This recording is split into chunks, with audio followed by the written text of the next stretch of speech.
சாடிக்கு ஏற்ற மூடி. ஒருவேளை நம்ம அப்படி இருந்தாலும் இருப்போம் போல, நமக்கு ஏற்ற மாதிரி ஒன்றை கொண்டு இங்கே விட்டுருக்கார். எனக்கு எப்படி அழகாக கொண்டு கொடுத்துருக்காரு பாருங்க. மடத்து குளத்தில் கொண்டு தியானத்துக்கு விட்டுருக்காரு. Praise the Lord. இதே திடீர்னு கொண்டு போய் கர்நாடகாவில் இருக்கிற ஹூப்ளியில் கொண்டு போய் என்னைய தியானத்துக்கு விட்டார்னு வச்சுக்கோங்க, என் நிலைமை என்னவா இருக்கும் யோசிச்சு பாருங்க. ஏய் சென்னாய்தீரா அப்படிமா அவன் அங்கே இருந்துக்கிட்டு, சென்னாய்தீராவா, நமக்கு என்னடா ஒரு இளவும் தெரியாது, தமிழ் தானே தெரியும், நான் தமிழில் பேசுகிறேன், அவனுக்கு கன்னடத்தில் புரியுமா? புரியுமா? நான் நல்ல பிரசங்கியாரா இருக்க முடியுமா? நான் தியான உரை கொடுக்கிறவனா இருக்க முடியுமா? எனக்கு ஏத்த இடம் சொல்லுங்க, மடத்து குளம். Praise the Lord. அதுதான் நம்ம சொல்றது அங்க புரியுது, அங்க புரியுது. இன்னொரு ஊர்ல போய் பிரசங்கம் வச்ச உடனே சாமி அளவா பேசுறிய, ஆனா நிறைய வார்த்தை எங்களுக்கு புரியல. ஏன்னா நீங்க மதுரை பாஷையில பேசுறீங்க, எங்களுக்கு ஒன்றும் புரிய மாட்டேங்குது. ஒவ்வொரு வார்த்தைக்கும் அர்த்தம் கேட்கிறாங்க. நான் சொல்றேன், நம்முடைய இந்த மடத்துக்குளம் விசாரணையில, இந்த விசாரணையில எத்தனை பிள்ளைகள், நான் என்ன சொன்னேன்,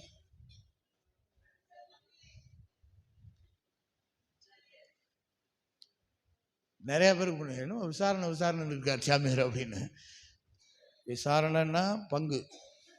நான் போய் பங்குன்னு பேசிக்கிட்டு இருந்தேன் எங்க பெங்களூர்ல போய் ஒரு நாள். சாமி பங்குன்னா விசாரணை தானே அப்படின்னாங்க. ஓ சரி, இனிமேல் விசாரணை மாத்திக்க வேண்டியதான். பெச்சாரா போச்சு மக்களே, பயங்கர பெச்சாரா போச்சு. அப்படிதான் அவங்ககிட்ட பேச வேண்டியிருக்கு. அவங்ககிட்ட போய் நிறைய விஷயங்கள் நான் சொன்னேன். எங்க வீட்டில் இருக்கிற எல்லா சாமான்களையும் எடுத்துட்டு போனேன் அப்படின்னு. வெளியில வந்து சாமி இப்படிலாம் கெட்ட வார்த்தைகளை பேசாதீங்கன்னு சொல்லிட்டு போயிட்டாங்க பெங்களூர்ல. சாமான் சொன்னா என்னடா பிரச்சனை, வீட்டில் இருக்கிற சாமான்களை தானே சொல்றான். மளிகை சாமான் நம்ம சொல்றோம்ல மக்களே, மளிகை பொருட்கள் அப்படியே சொல்லிக்கிட்டு இருக்கோம். அங்க அதெல்லாம் கெட்ட வார்த்தை.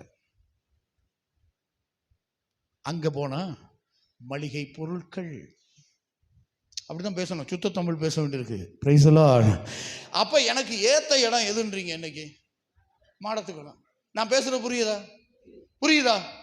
அதனாலதான் நீங்க நல்லா தூங்குறீங்க மக்களே. Praise the Lord. நீங்க தூங்கினாலும் எனக்கு சிரிப்பு வருது. நான் சொல்றதுல இவ்வளவு சத்தம் போட்டாலும் உங்களுக்கு அருமையா தூக்கம் வருது. ஏன்னா யூ ஃபீல் கம்ஃபர்டபுள். ரொம்ப சந்தோஷம். நான் சாமி நல்ல சாமி. திடீர்னு ஒரு சவுண்டை கொடுத்து ஆதாரீரோ அப்படின்னா தூக்கம் வந்துடும். அது மாதிரி ஒரு சிலருக்கு அப்படி சத்தம் போட்டால் தான் தூக்கம் வரும். அது மாதிரி வருதுன்னு நினைக்கிறேன். எனவே இயேசு அதையும் கடக்கிறார், புகழையும் கடக்கிறார். மூணாவது கொண்டு போய் மலை உச்சில கொண்டு போய் வச்சு உலக அரசுகள் அனைத்தையும் காட்டி, இவையெல்லாம் யாருக்கு சொந்தம்? எனக்கு சொந்தம். யாருக்கு? சாத்தானுக்கு சொந்தமா? இந்த உலகத்தை படைச்சது யாரு? யாருக்கு சொந்தம்? நிறைய ஆக்கிரமிப்பு நடந்துருச்சு என்ன மக்களே. நம்ம ஒரு இடத்த வாங்கி போட்டு வந்திருப்போம் மக்களே, பத்திரம் நம்மகிட்ட இருக்கும். ஆனா போனா வேற ஒருத்தன் வீடு கட்டி வச்சிருப்பான் மக்களே. நம்ம இடத்துக்குள்ள கொஞ்சம் ஆக்கிரமிப்பு, 7 அடி தள்ளி கட்டியிருப்பேன். நம்ம போய் அவன்கிட்ட சண்டை போட முடியாது. நம்ம சண்டை போட முடியாது. என்னங்க அங்க பாருங்க, ஏன்ட்ட பத்திரம் இருக்குங்க. ஏன்ட்ட பத்திரம் இருக்கு. பத்திரம் இருக்கு, பத்திரமா இல்லையே, இடம் பத்திரமா இல்லையே. அது ஒவ்வொரு அலைக்கழிப்புக்குள்ள உலகம் ஆக்கிரமிப்பு வந்துருச்சு உள்ளுக்குள்ள. இத மாதிரி சாத்தான் ஆக்கிரமிச்சுட்டான். படைச்சது யாரு? கடவுள். யாருக்கு சொந்தம்? இப்ப என்ன சொல்றான்? படைச்சவர்கிட்டயே சொல்றான், இது எல்லாம் எனக்கு சொந்தம். இயேசு கன்ஃபியூஸ் ஆயிட்டாரு. என்ன உங்களையும் இப்படித்தான் கன்ஃபியூஸ் பண்ணுவாங்க. இயேசு கன்ஃபியூஷன் என்ன தெரியுமா? அப்பா நமக்கு சொந்தமானது போய் மீட்டுட்டு வான்னு சொன்னாரு. இங்க வந்தா சாத்தான் சொல்றான் இது ஏன் இடம்னு சொல்றான். யாருக்கு சொந்தம்? நமக்கே வரும். நானு நல்ல சாமியார் தானே? சொல்லுங்க மக்களே. மக்களே நீங்க வாய் திறந்து பேசாத பார்த்தா பயமா இருக்குதே. நான் நல்ல சாமியார் மாதிரி தெரியுதா இல்லையா? தெரியுது இல்ல மக்களே? நான் சொல்றது உங்களுக்கு புரியுதா? புரியுது. நான் இந்த சொல்ற முறை நல்லா இருக்கா? நல்லா இருக்கு. ரொம்ப சந்தோஷம். Praise the Lord, praise the Lord. Right, உங்களுக்கு நல்லா இருக்கு மக்களே, எல்லாம் நல்லா இருக்கும். சந்தோஷம், எனக்கு மகிழ்ச்சி. நீங்களாம் சிரிச்சு சிரிச்சு கேட்கும் போது எனக்கு சந்தோஷம். அப்படியே வெளியில போறீங்க, நம்ம கூட உட்கார்ந்து இருக்கிற ஒண்ணு வரும். ஏப்பா நல்லா தான் பேசுதார், அதான் மைக்கு கொடுத்துருக்காங்கல்ல, இந்த கத்தா காது வெடிச்சு போச்சு, மனுஷன் இந்த சாமி திரும்ப திரும்ப கூட்டு வந்து நம்ம காதலாம். இப்போ தான் ஜனவரி மாதம் கொஞ்சம் விட்டுச்சு பார்த்துக்கோ, மார்ச் தொடக்கத்தில் கூட்டு வந்துட்டார் மனுஷன். சாமிகிட்ட சொல்லணும், இது வரைக்கும் நல்லா சொன்னாருன்னு நினச்சிக்கிட்டு வந்த உங்கள் மனசுக்குள்ள என்ன கதை? ஆமாப்பா, அதான் நானும் யோசித்தேன், முடிஞ்சு போச்சுல்ல, குழப்பிட்டேன் பார்த்தீங்களா. என் ஊரில் என் பங்குல சுந்தரநாட்சியாபுரம்னு ஒரு பங்கு, அந்த பங்குல நடந்த நிகழ்வை சொல்கிறேன். 2 பசங்க ஒரு அம்மாவுக்கு. ஒருத்தன் வந்து நல்ல வேலை கிடச்சி போயிட்டான், பெங்களூரில் வேலை பார்த்துக்கிட்டு இருக்கு. ஒரே ஒருத்தர் மட்டும் இங்கே இருக்கிறாரு, அவங்க அம்மா இவங்கெல்லாம் கூட இருக்கிறாங்க. சாரி, இன்னொருத்தர் வந்து இங்கிட்டு திருநெல்வேலி பக்கம் இருக்கிறார். இவங்க மட்டும், அந்த அம்மா மட்டும் வீட்டில் இருக்குது. ஒரு வீடு அந்த அம்மாவுக்கு சொந்தமானது. 2 பேரும் திருவிழாவுக்கு வந்திருக்காங்க. திருவிழாவுக்கு வந்திருந்தப்ப அந்த அண்ணன் வந்து கொஞ்சம் கஷ்டப்படுறான்னு வச்சுக்கோங்க. அப்போ இந்த வீட்டை வந்து அந்த அம்மாவுக்கு அப்புறம் யாருக்காக கொடுக்கணும்ல. அப்போ அந்த அம்மா நினச்சி வச்சிருக்கு, மூத்தவனுக்கு கொடுப்போம், ஏன்னா அவன் தான் கொஞ்சம் கஷ்டப்படுறேன். தம்பி வந்து பெங்களூரில் பெரிய வீடு கட்டி அங்கே குடியிருக்கிறான், அதனால் இவனுக்கு கொடுப்போமே அப்படின்னு அந்த அம்மா யோசிச்சுக்கிட்டு இருக்கு. இவன் பெங்களூர்லேருந்து வந்தவன் வந்து அம்மாவுக்கு எல்லாமே அவன் தான் கொடுப்பேன். இந்தாம்மா கறி எடுமா, அண்ணன் வீடு தம்ம வீடுலாம் பிரித்து பார்க்க மாட்டான், எல்லாத்தையும் நம்மளே செலவுலே, கையில் காசு இருக்குமா, நல்லா செலவழிமா, திருவிழாவுக்கு பயங்கரமாக கொண்டாடணும், யார் வந்தாலும் வீட்டில் சோறு போடு அப்படி சொல்லுவேன். எல்லாம் சமைக்கிறதுக்கு ஆள்லாம் விட்டு பக்காவா அம்மாவை அன்னைக்கு ஜேன்னு வச்சுருப்பாங்க. நல்ல பட்டு புடவை வாங்கி அந்த அம்மா அதை கட்டிட்டு நடந்து கூட வர முடியாது, அவ்வளவுக்கு ஹெவியாக வாங்கி கொடுப்பான். நல்ல பையன், நல்லா தான் போய்கிட்டு இருந்துச்சு. அப்போ அம்மா வந்து அந்த திருவிழாவில் வாய் விட்டு கேட்டிருக்கு, தம்பி அம்மா காலம் எவ்வளோ நாள் இருப்பேன்னு தெரில, வீட்டை வந்து அண்ணனுக்கே எழுதி வச்சிடலாம்னு யோசிக்க, நீ என்ன சொல்கிற அப்படி. உடனே அந்த பையன் மூத்தவன் இளையவன், வச்சிருங்கம்மா, இதில் என்ன இருக்குது, நான் என்ன இங்கே வந்தால் குடியிருக்க போகிறேன், இது கிராமம், அது அவள் எவ்வளவுக்கு போயிடும், அதுவும் வேஸ்ட்டு தான்மா, அண்ணனுக்கே எழுதி வச்சிருக்கேன், அவனுக்கு பாவம் அந்த பொம்பளை பிள்ளைகளுக்கு நகை போடுறதுக்காக பயன்படும், வச்சுக்கிட்டான் அப்படின்னு சொல்லிட்டேன். நல்ல பையன் தானே, பிரைஸ் லார்ட். இது காலையில் நடக்குது மக்களே. அந்த பக்கம் அப்படியே போய் ஒரு டீ கடையில் டீ குடிக்க போயிருக்கேன். அங்கே நான் உட்கார்ந்துருந்த இடத்துல 2 பேய்க வந்து உட்காந்துருக்கு. அதுவும் கோயிலுக்கு வந்திருக்குது திருவிழாவுக்கு. அது 2 பேய். நம்மகிட்டையும் அப்படித்தான் கிளப்பி விடும், நம்ம சாட்டு விட்டுட்டு போயிடுவோம், விடாதுல்ல நம்மளை. அந்த 2 பேய் இங்கிட்டு வந்து உட்காந்து, அப்புறம் நல்லா இருக்கேன் மாப்பிள்ள, எப்படி போகுது பெங்களூரு, நல்ல உழைப்பியா, கட்டின உழைப்பியா அப்படின்னு அவனுக்கு ஏறிடுச்சு. ஆமாண்ணே, கட்டின உழைப்பு அப்படியா, சரி வீட்டை யாருக்கு அம்மா எழுதி வைக்குது, அதான் காலையில் பேசிக்கிட்டு இருந்தான், அண்ணன் தான் கஷ்டப்படுறேன், பொம்பளை பிள்ளைலாம் வச்சுருக்கேன், அவனுக்கே எழுதியிருக்கான்னு சொல்லிட்டேன். திருக்கு போயலா இருக்க, ஏய் நாளைக்கு திருவிழா தீர்த்தங்களுக்கு வந்து அங்கே இருக்கும், நம்ம தான் விட்டு கொடுத்துருக்கோம்லண்ணே, வந்த அண்ணன் வருவாய் சோறு விட மாட்டானா, போடுவானாடா, தாயா பிள்ளையா இருந்தாலும் பழமொழிலாம் நிறைய வச்சிருக்கிறோம் நாங்கள். தாயா பிள்ளையா இருந்தாலும் வாயும் வயிறும் வேற, புத்தியோட போலடா பொசப்பையிலன்னு இருக்காங்க, புத்தியோட போலடா பொசப்பையில.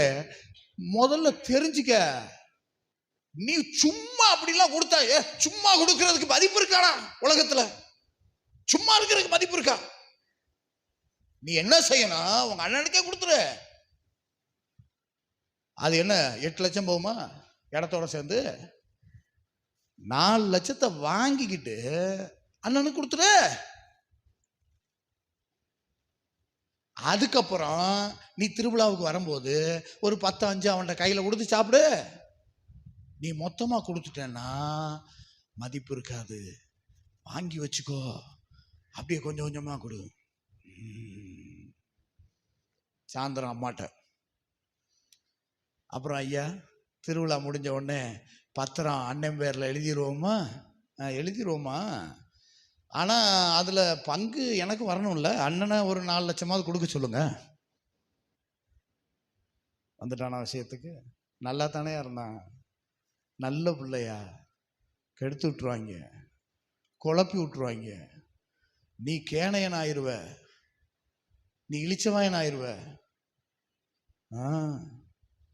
சில நேரங்களில் ஆம்பளைகள்லாம் ஏமாந்தவங்க, அதனாலேயே உங்களுக்கு வாழ்க்கை துணை ஒன்றை ஆண்டவர் கொடுத்துருப்பாரு.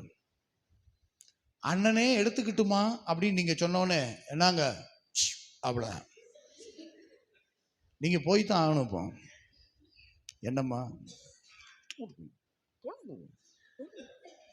நம்ம வந்து இங்கேயா இருக்கு பிள்ளைகளுக்கு என்ன பண்ணுவோம்?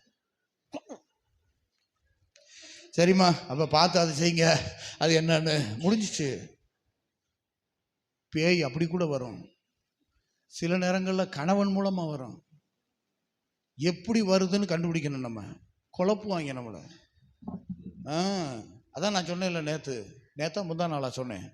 ஜான் பீட்டர் நேத்தான் சொன்னா, ஜான் பீட்டர் குழப்புவாங்க. நம்ம தான் தெளிவாக இருந்துக்கணும். விரட்டி விடு. மனைவி அல்ல, மனைவியை பிடிச்சிருக்கிற சாத்தான. Praise the Lord. கணவனை இல்ல, கணவனை பிடிச்சிருக்கிற சாத்தான. தலையில ஏறி உட்காந்துட்டால. எங்க அப்பா வந்து ஒரு நாளைக்கு சண்டை இழுத்துருவாரு என்கிட்ட. நான் ஜாமியாரா இருக்கும் போது தான் வந்துட்டு அப்படி அப்படி கத்துவாரு. ரொம்ப பயங்கரமா கத்துவார். சவுண்டு பெரிய ஆளுன்னு சொல்லியிருக்கேன்ல, சவுண்ட்ல பயங்கரமா கத்துவார். கத்துல உடனே நான் அழுவேன். எதுக்கு இப்படி இருக்கிறீங்க என்று அழுவேன். எங்க அம்மா, வாயா, இதெல்லாம் அழுவக்கூடாது, அப்பாவும் நினைக்கப்படாது அவரை. அப்பா தலையில ஏறி உட்கார்ந்துருக்கிறத பாரு, கண்ணில் தெரியுதா? இப்படியே விட்டு நாளைக்கு காலையில் ஏப்பா நேற்று நைட்டு இப்படி கத்துனீங்கன்னு கேளு. நான் எங்கே கத்துனேன் அப்படிம்பாரு. ஏன்னா கத்துனது அவர் இல்லை, மேலே ஏறி கத்தும். ஒன்று அழுக வைக்கணும், அஞ்சக்கூடாது, மலைக்கக்கூடாது, சிங்கம் மாதிரி நிற்கணும். என் பிள்ளை கடவுள் பிள்ளை, அழ மட்டும் கூடாது. Praise the Lord. நெப்போலியன் கதை சொல்லுவாங்க, பார்த்துருக்கீங்களா? நெப்போலியன் போர்க்களத்தை பார்வையிட போனானா. டெய்லி காலையில் 9 மணிக்கு ஆரம்பிப்பாங்க சண்டையை, சாப்பிட்டுட்டு 6 மணியோட முடிச்சுடுவாங்க. அது தொழில்முறை போர் பயிற்சி தான் அந்த காலத்தில் உண்டு. 6 மணிக்கு மேலே டான் அங்கே மணி அடிப்பாங்க. காமனாக ஒரு மணி அடிப்பாங்க. அடித்த உடனே சண்டை போட்டுக்கிட்டு இருந்தால் கூட அப்படியே விட்டுறணும், அடுத்தவனை குத்தக்கூடாது. அதுக்கப்புறம் நம்ம குறுக்கு வழியில் அதுக்கப்புறம் நம்ம ஆளு குத்த ஆரம்பித்தேன், அது வேறு விஷயம். முதல்ல சண்டை போடுவாங்க. 6 மணி ஆன உடனே வேலை முடிஞ்சிச்சுன்னு எல்லாரும் சுவிட்ச் ஆஃப் பண்ணுற மாதிரி, மோட்டர் ஆஃப் பண்ணுற மாதிரி, ஃபேக்ட்ரி ஆஃப் பண்ணுற மாதிரி இவங்களாம் ஆஃப் பண்ணிவிட்டு க்ளோஸ் பண்ணிடுவாங்க. ஏன்னா அந்த மிச்ச நேரம் அந்த அரசர்கள் போய் எவ்வளவு இழப்புகளை சந்தித்திருக்கிறோம் அப்படின்னு பார்ப்பாங்களாம். எத்தனை பேர் செத்துருக்குறாங்க, எத்தனை பொருள் சேதங்களாக இருக்குது, அதை போய் பார்வையிட்டு விட்டு சமாதானம் செய்து கொள்வோமா அல்லது சண்டையை தொடருவோமான்னு யோசிப்பாங்க. அப்போ நெப்போலியன் சண்டையிடுகிறான்.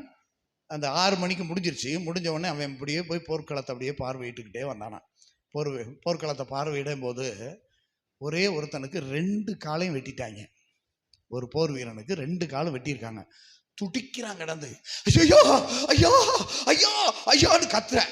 பயங்கர கத்து. ஏன்னா வலி எப்படி இருக்கும் யோசிச்சு பாருங்க. 2 காலையும் வெட்டி இருந்தா எப்படி இருக்கும்? ஐயோ ஐயோன்னு துடிக்கிறேன். உடனே நெப்போலியன் போனானா, என்னப்பா நம்மால் மாதிரி இருக்கிற? ஐயா ஐயா, நம்ம பட வீரன் தான் ஐயா, என் காலை வெட்டிட்டாங்க, வலிக்குது எனக்கு தெரியும். உன் பேர் என்ன அப்படின்னு இருக்காரு. நான் சொன்னானா, நெப்போலியன் அப்படி சொன்னானா. இவன் மேலே உள்ள பாசத்தில் அவங்க அம்மா அவனுக்கு நெப்போலியன் பேர் வச்சிருக்கு. நெப்போலியன்யா. ஏன்னா நெப்போலியன் சொன்னா அவர் காப்பாத்திடுவார்னு நினைச்சிருக்கேன். உடனே நெப்போலியன் சொன்னானா, அழுகாதே, கதறாதே, துடிக்காதே, கத்தக்கூடாது. ஒன்று கதறாத, இல்லைன்னா பேரை மாத்திரு.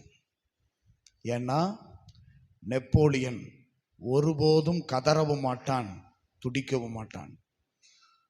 உயிர் போகிற தருவாயில் கூட சிங்கமென நின்று சாவாண்டா. துடிக்கக்கூடாது, அமைதியார்.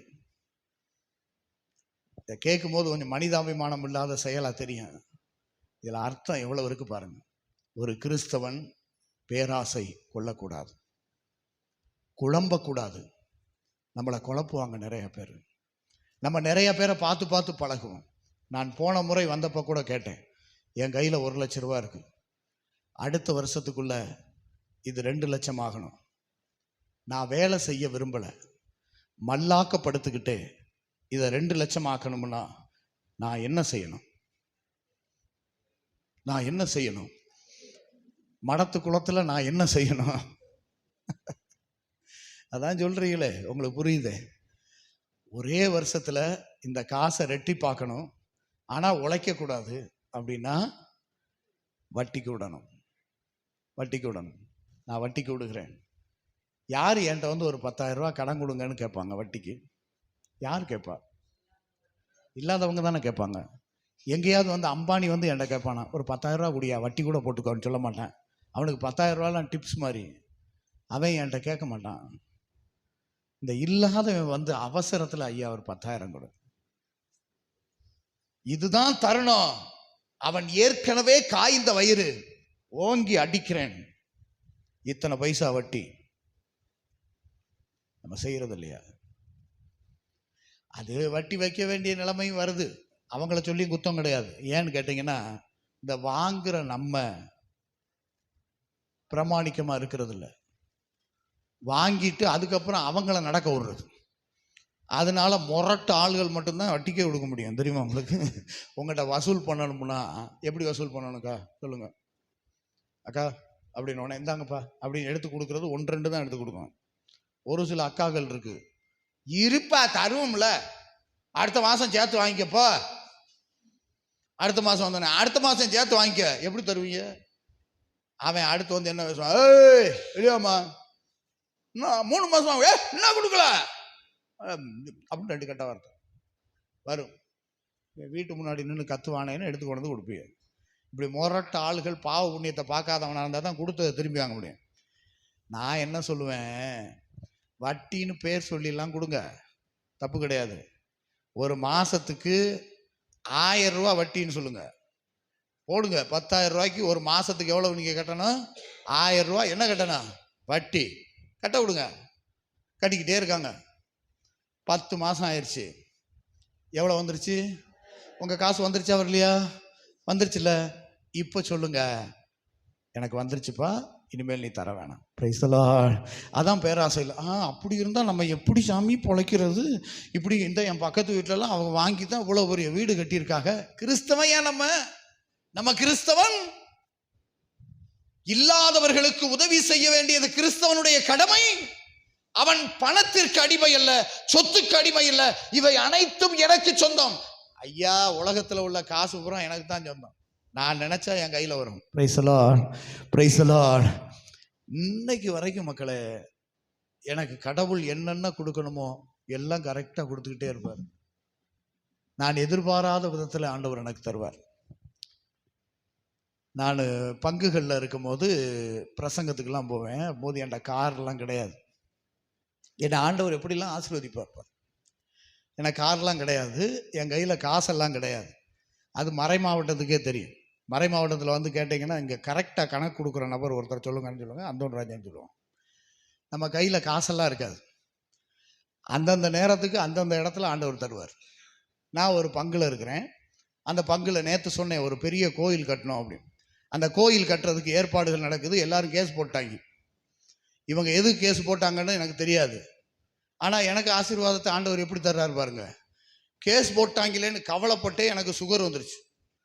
நொந்து போய், நம்ம நல்லது தானே செய்கிறோம், இவங்க ஏன் இப்படி பண்ணுறாங்கன்னு ஹைகோர்ட்டில் போய் ஒரு நாளும், டிஆர்ஓ ஆஃபீஸில் ஒரு நாளும், டிஸ்ட்ரிக்ட் கோர்ட்டில் ஒரு நாளும் நின்னா என்ன நிலைமை ஆகும்னு யோசிச்சு பாருங்க. கோர்ட்டுக்கு போகிறது தான் வேலை எனக்கு.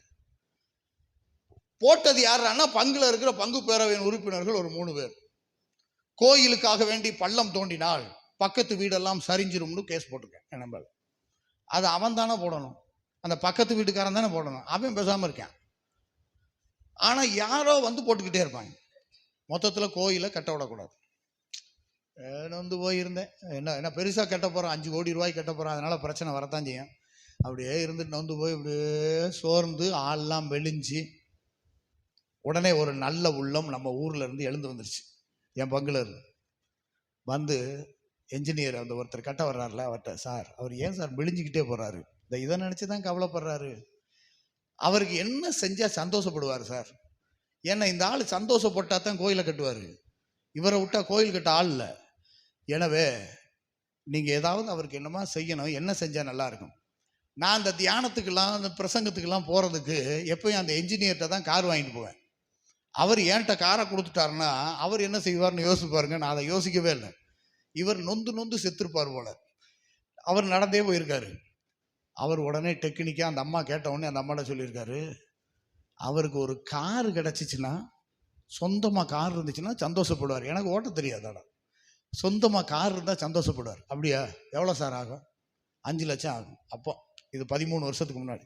5 லட்சம் 5 லட்சம் தானே, சரி பார்ப்போம் அப்படின்ட்டு அவங்களுக்குள்ள ஊருக்குள்ளெல்லாம் பேசி ஒரு நாள் என்னை என்ஜினியர் கூப்பிட்டு போனார். ஃபாதர் வாங்க அப்படியே போயிட்டு வருவோம்.